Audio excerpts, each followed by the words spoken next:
Welcome to Bhanumathi ஒரு kitchen. இப்போ பாருங்கள், இந்த மாதிரி ஒரு இது என்ன ரெசிபின்னாக்க, மாப்பிள்ளை சம்பா அரிசியில் பாசிப்பயிரையும் சேர்த்து கொஞ்சம் பட்டாணி கேப்சிகம் எல்லாம் சேர்த்து சூப்பரான ஒரு ஆக்சுவலாக இது டின்னராகவும் பிரேக்ஃபாஸ்ட்டாகவும் லஞ்ச் பாக்ஸாகவும் எது வேணால் யூஸ் பண்ணிக்கலாம். All in one. அவ்வளோ நல்லாயிருக்கும். இது தேங்காய் நிறைய போட்டு செஞ்சுருக்கிற ஒரு ரெசிபி. இந்த மாதிரி ஒரு ரெசிப்பியை ரொம்ப பயங்கரமான ஹெல்த்தியான ஒரு ரெசிபி, அவ்வளோ நல்லது. இதை வந்து நம்ம எப்படி செய்யலாம் போகிறோன்னு பார்க்கலாம் வாங்க. இப்போது மாப்பிள்ளை சம்பா அரிசியில் நம்ம ஒரு ரெசிபி பண்ண போகிறோம்.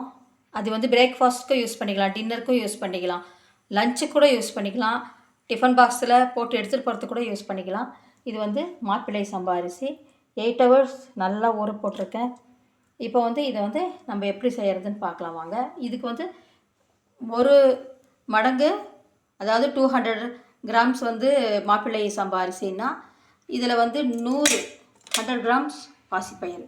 இதுவுமே நைட்டு ஊற போட்டேன். ரொம்ப நல்லாயிருக்கும் சேர்ந்து வேகும்போது. நல்லா அப்போ தான் வந்து நல்லா சூப்பராக அந்த பாசிப்பயிறு வந்து நல்லா மெஷ் ஆகி நல்லா வெந்திருக்குன்ட்டு இதையே நைட்டில் ஊற போட்டாச்சு. இப்போ வந்து இதுக்கு வந்து தேவை வந்து நல்லா தேங்காய் துருவல் பாருங்கள். நல்லா அரை மூடி கிட்ட தேங்காய் துருவல், கொஞ்சம் கடலைப்பருப்பு, கொஞ்சம் உளுத்தம்பருப்பு, கொஞ்சம் 2-3 மிளகாய், ஜீரகம், அதுக்கப்புறம் கடுகு, கருவேப்பிலை, கொஞ்சம் லாஸ்ட்டில் ஹெல்த்திக்காக பாதாம் ரெடி பண்ணி வச்சுருக்கேன். இந்த பாதாம் பாருங்கள். இப்போது பாதாமையும் நம்ம நெய்யில் பொரித்து இதை வந்து சேர்த்துக்கலாம். இது கட் பண்ணி வச்சேன், அதனால் கொஞ்சம் பாக்ஸில் போட்டு வச்சுட்டேன் நைட்டே. பாருங்கள், பாதாம் கொஞ்சம் சேர்த்துக்கலாம். இதில் கொஞ்சம் கரம் மசாலா தூள் இது சேர்த்தா ரொம்ப நல்லாயிருக்கும். இப்போ வந்து ஆயில் வந்து விட்டுருக்கேன் பாருங்கள். இதில் வந்து கொஞ்சம் ஒரு 3 டேபிள்-ஸ்பூன் ஆயில். நம்ம குறைச்சி கூட எண்ணெய் விட்டுக்கலாம், அது நம்மளுடைய விருப்பம்தான். இப்போ ஃபஸ்ட்டு கடுகு போட்டாச்சு, சீரகம் போட்டாச்சு,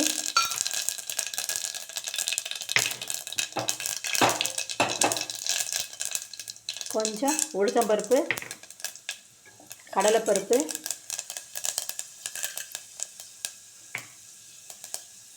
மெயினாக இந்த காஞ்ச மிளகாய்.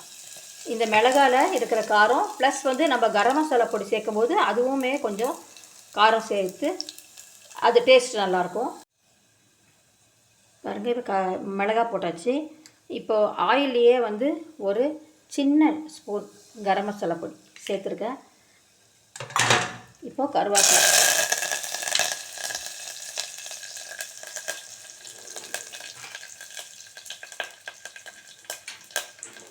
இதெல்லாம் கொஞ்சம் நல்லா வதக்கி விட்டுட்டு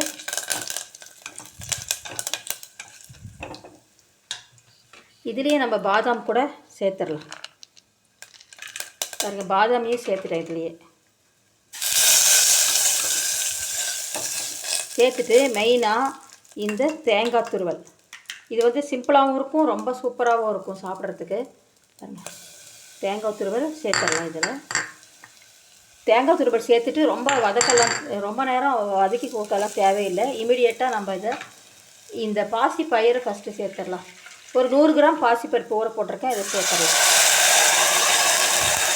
பாசிப்பயிர் வந்து அவ்வளோ நல்லது உடம்புக்கு, ஃபுல் ப்ரோட்டீன். இது கூட மாப்பிள்ளை சம்பா அரிசியும் சேரும்போது எவ்வளோ சூப்பராக இருக்கும் பாருங்கள்.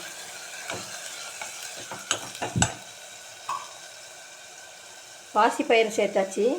இப்போ வந்து நம்ம மாப்பிள்ளை சம்பா அரிசியை ஊற போட்டிருக்கோம். அதாவது ஆக்சுவலாக அதாவது 8 மணி நேரம் 10 மணி நேரம் ஊற போட்டாக்க அவ்வளோ நல்லது. அது ஊற போட்டு தான் செய்யணும், இல்லைன்னா வேகவே வேகாது. இப்போ மாப்பிள்ளை சம்பா அரிசியை சேர்த்துடலாம். இதை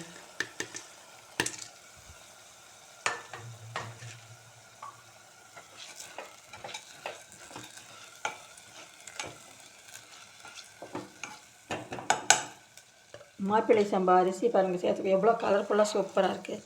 பாசிப்பயிறு இதுக்கு வந்து அதாவது 100 + 200 அரிசி எல்லாம் சேர்த்துருக்கோம். இதுக்கு வந்து தேவையை வந்து ஒரு 450 கிராம், கிட்டத்தட்ட 1/2 லிட்டர், 1/2 லிட்டர் தண்ணி இதுக்கு ஆட் பண்ணால் ரொம்ப நல்லா கரெக்டாக இருக்கும். நான் இப்போ 1/2 லிட்டர் தண்ணி இதுக்கு சேர்க்குறேன்.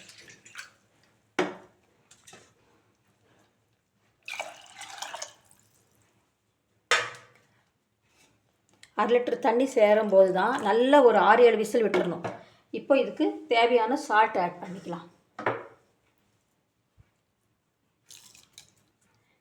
ஒரு நல்ல கோபுரமாக 1 டீஸ்பூன் உப்பு சேர்க்க போகிறோம். இதுக்கு நம்ம சைட் டிஷ்ஷாக நம்ம விருப்பம், நம்ம எதை வேணால் சேர்த்துக்கலாம். இப்போ நல்லா கலக்கி கொடுத்துட்டு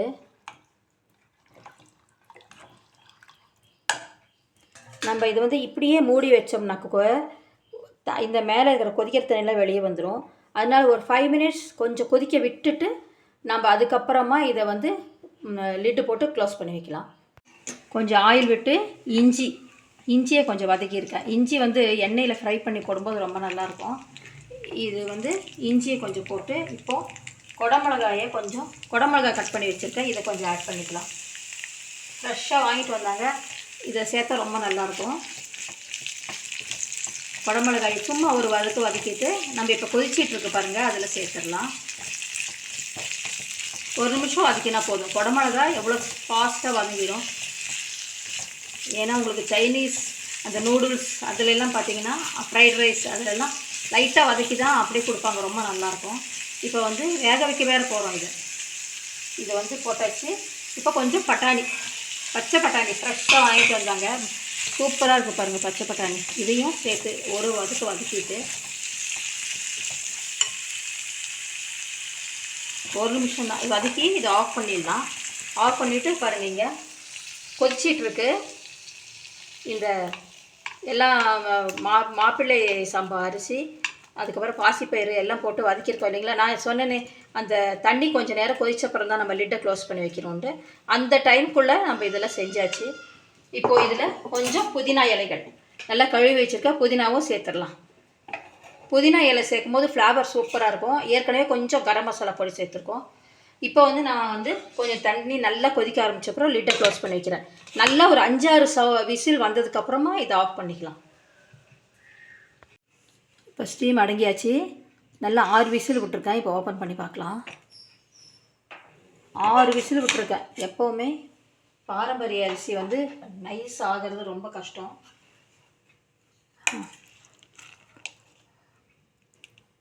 அருமையாக இருக்குது. இதை வந்து நம்ம 1 நிமிஷம் விட்டுட்டு எடுத்து சாப்பிட்டோம்னா ரொம்ப நல்லாயிருக்கும். மாப்பிள்ளை சம்பா அரிசி பாசிப்பயிறு சேர்த்து சூப்பரான ஒரு ரெசிபி முடிச்சாச்சு. இதில் புதினா கூட சேர்த்துருக்கேன், அவ்வளோ நல்லாயிருக்கு. இதை வந்து நம்ம கொஞ்சம் லைட்டாக நெய் ஆட் பண்ணிவிட்டு இதை சாப்பிடும்போது அவ்வளோ நல்லாயிருக்கும். இதே மாதிரி நீங்களும் செஞ்சு கண்டிப்பாக பாருங்கள், சாப்பிட்டு பாருங்கள், ரசித்து. அதாவது ரொம்ப அதை ஹெல்த்தியாக நீங்களே ஃபீல் பண்ணுவீங்க. அந்த அளவுக்கு ரொம்ப நல்ல ஒரு சாப்பாடுன்னு கூட சொல்லலாம். இது வந்து செஞ்சு பார்த்துட்டு லைக் பண்ணுங்கள், ஷேர் பண்ணுங்கள், சப்ஸ்கிரைப் பண்ணாதவங்க சப்ஸ்கிரைப் பண்ணுங்கள். ஆல்ட்ரு ஆப்ஷன் ப்ரெஸ் பண்ணி பெல் பட்டனை ப்ரெஸ் பண்ணிவிட்டு அப்புறம் ஆல்ட்ரு ஆப்ஷன் ப்ரெஸ் பண்ணிங்கன்னா தான் நான் போடக்கூடிய வீடியோக்கள் நோட்டிஃபிகேஷனில் வரும். கண்டிப்பாக வந்து சுகர் இருக்கிறவங்களுக்கு கூட அவ்வளோ ஒரு நல்லது மாப்பிள்ளை சம்பா. ரொம்ப பாடி வீக்காக இருக்கிறவங்கள கூட செஞ்சு இதை கொடுத்தீங்கன்னா ஒரு ஹெல்த்தியாக ஃபீல் பண்ணுவாங்க. தேங்க்ஸ் ஃபார் வாட்சிங்.